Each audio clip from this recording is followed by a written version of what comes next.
So your tractor broke down, had it hauled into the dealer, tried to get it repaired under warranty, and your warranty got denied. That's what we're going to talk about today. The top 3 reasons legitimate warranty claims get denied and what you can do about it. Let's do it. Now this video is the second in a series of videos I got planned about what happens when you have your tractor break down. I thought it'd be helpful to give people some advice on that because I sell tractors. I also write service, I do parts. I know a little bit about what's going on behind the curtain at the dealership. Maybe I can help you. I will try. So that's what the series is about. It's a series I like to call This Tractor Sucks. Catchy title, I know. Great for the thumbnail. Anyway, let's just get into it. We're going to talk about warranty claims, why they get declined, what you can do about it, and the 3 reasons legitimate warranties get declined and what you can do about that. Before we can talk about that though, let's talk about how the warranty process actually works and talk about valid reasons for warranty claims to be denied and what you can do about those. All right, let's start by talking about how the warranty process works. The first thing that happens is your machine breaks down. The second thing that happens is it goes to the dealer. It almost always goes to the dealer to be verified, diagnosed. We verify that the problem you say is happening is actually happening. Then the dealer performs the repair. Then they submit for warranty. Then the manufacturer ideally agrees that it was a warrantable repair, pays the dealership, and then the dealer releases the equipment back to you. Now, 2 things to notice here. First off, the manufacturer is the one making the determination as to whether your claim is warrantable or not. It is not the dealer. It is the manufacturer's say in the end what is and is not warranty. Number 2 to notice is that oftentimes the claim is approved after the repair has been performed. So it puts a lot of pressure on the dealer to make sure that they're repairing stuff under warranty that is actually warrantable. And that'll play into some stuff later in the video here. But keep that in mind. A lot of times the dealer's kind of just going in under faith that they're going to get reimbursed by either you or the manufacturer for the repair they've performed. It's a funny position to be in. Most repairs are made before a claim is approved. Some high-cost repairs might need prior approval, like a transmission or an engine replacement, but most things like, a gadget or a widget or a gadget broke are done kind of before the dealer's been totally approved. So just something to keep in mind how that process works. So before we talk about legitimate claims that get declined, we got to talk about what is a non-legitimate claim that's going to get declined. And in order to know what the truth is, you have to read your warranty information and get to know it like the back of your hand. The main reasons warranty claims don't get approved are the vehicle exceeds the time, hour, or mileage limit set forth in the warranty. The failed part is specifically excluded by warranty or is a wear and tear item like a light bulb or a belt. Factory recommended maintenance was not performed or was performed incorrectly. The failure was repaired by a non-authorized person, such as the end user or a non-authorized repair facility. An aftermarket or incorrect part caused the failure. You put wheel spacers on your tractor, the axle snapped, sorry, not covered. And the one that gets everybody so angry, machine is operating as designed. Don't like where the cup holder is? Too bad, not warranty. Don't like that sound it makes, but it's a normal sound, not going to be covered. Just because you don't like it doesn't mean it's broken. It might just be how the machine is and how it's designed to work. So read and get to know your warranty. Figure out what really is warranty. And if you have a claim that you think really is a warranty, go for it. Let's get this thing approved. But let's talk about the top 3 reasons legitimate warranty claims get declined and what you can do about it. The first and most prevalent reason that I see for legitimate claims being declined is bad communication. So if you go back and watch the first video in this series, which I really do recommend, I talk about keeping documentation on everything. If your warranty claim is declined, ask your dealer to give you the documentation. You should see the decline reason. Why did they decline it? What did they decline? What did the dealership tell them was going on that was declined? Because what happens when you bring your machine in is you are telling another person what's wrong with your machine. That person documents it on their little computer, and then they pass that information on, generally, to a technician who then tries to verify the complaint. The technician then either fixes it or can't find a verifiable problem, forwards that information off to somebody else. Maybe that's a completely different person who submits it for warranty, and the warranty person at the manufacturer then sees it and approves or denies, sends the information back to this person and that person. It's a big game of telephone. There might be 4 people between you and the manufacturer, and the manufacturer doesn't want to talk to you directly about your warranty claim. You have to go through the dealer. That's just the way it is. So we get this game of telephone. It's like if I said to the person next to me, John Scott really likes bananas. John Scott really likes bananas. And the person next to me hears John Scott really likes bandanas and says to the person next to him, John Scott really likes bandanas. And that person hears John Scott really hates Santana. And so on. We've all played telephone before, but the more layers we have to go through, the more confusing it can be. So look at the documentation. See if things were documented wrong, see if they tried to diagnose the wrong problem, see if there was a miscommunication, because if there was, that claim can be opened back up. I'll tell you a perfect example of this, where a customer of mine brought in it was a smaller machine, this happened pretty recently, that was having a problem with part of it. The technician honestly just completely misread what I had written on the work order.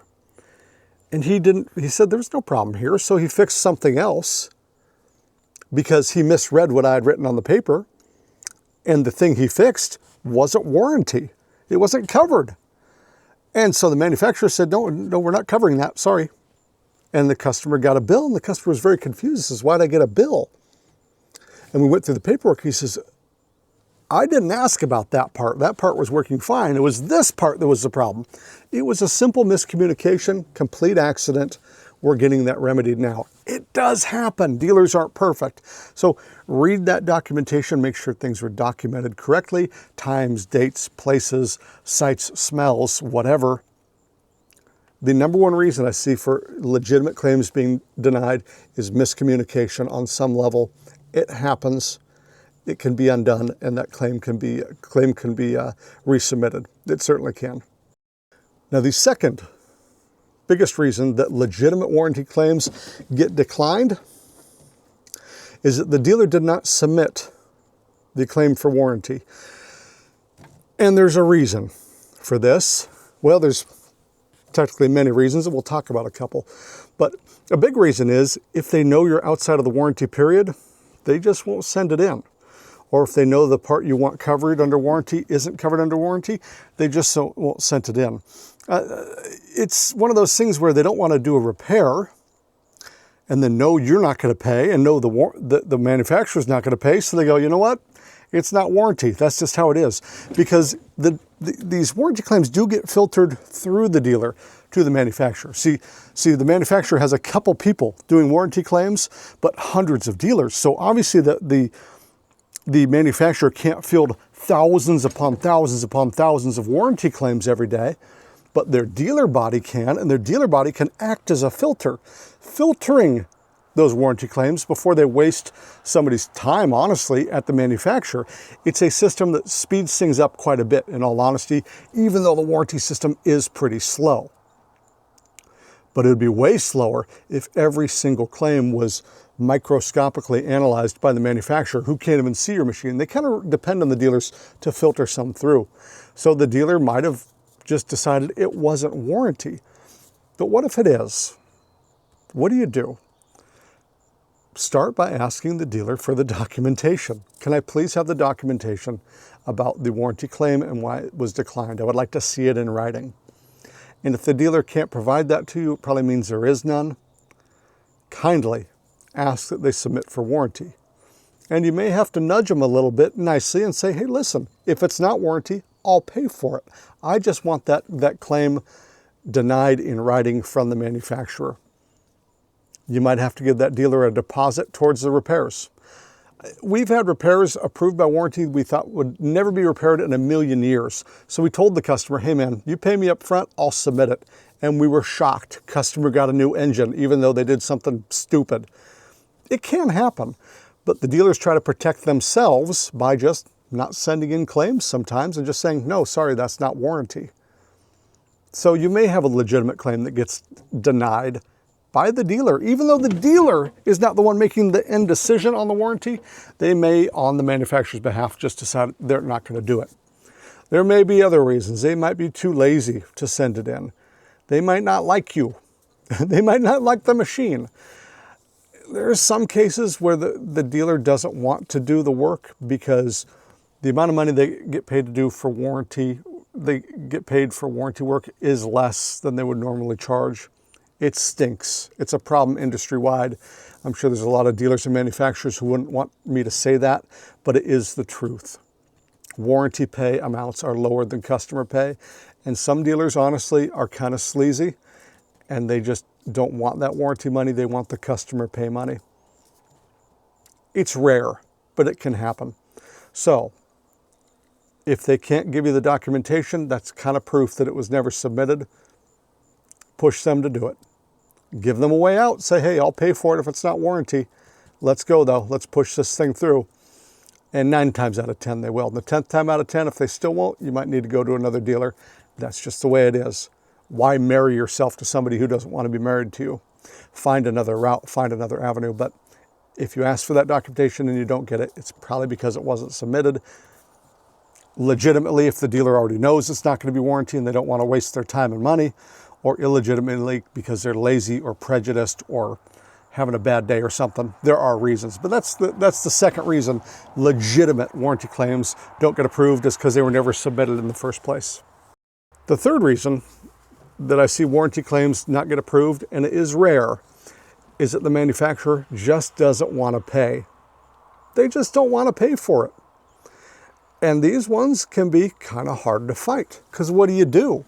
They've got lawyers, they've got accountants, they've got all sorts of very professional people working for them, and you're a little guy. What are you going to do against one of these big companies? I will tell you in many of these cases, if you ask the dealer to be honest with you, and they think it should be covered under warranty and it's not, they'll probably be pretty steamed because the manufacturer is making them look bad and probably making you mad at them because the dealer is the face of the company to you. You've never met anybody from the manufacturer, so you're going to be mad at the dealer, and dealers hate that. They don't want you to be mad at them. They want you to be happy and spend lots of money. So what do? Team up with your dealer. Work with your dealer. Ask them, hey, why do you think they declined this? What can we do to get it approved? It should be approved. What's our options here? Is there somebody we can put pressure on? Do you have somebody on the sales side who's got a vested interest in selling lots of tractors that you can talk to that maybe can get some money thrown at this problem? What can we do to solve this problem? Don't come in there like a raging bull and be a big old jerk. Be nice. Ask the dealer to work with you. They're probably really, really upset with the manufacturer for screwing you over because it puts them in a bad position. So the dealer will be your best friend.